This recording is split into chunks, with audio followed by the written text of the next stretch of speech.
But were there any positive things that the opposition sees out of the trip? Thank you, Mike. There were quite a number of positives out of that trip. Uganda is Kenya's largest destination for exports.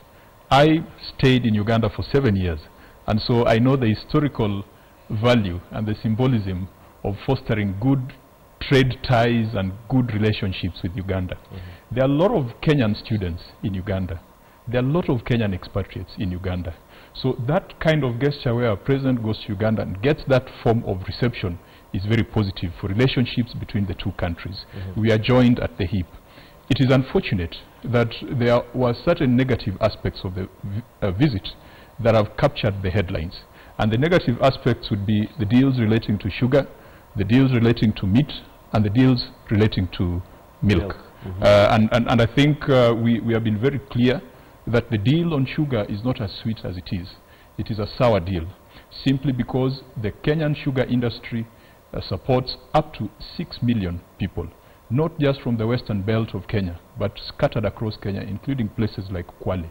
And so any arbitrary opening of the space without looking at the issues that have brought about some of these barriers to trade must be put in context. And when I say that, we are not saying as an opposition that we should not get sugar from Uganda. Far from it. Currently, to plug the deficit that Kenya has, there is some sugar that we are getting from Uganda.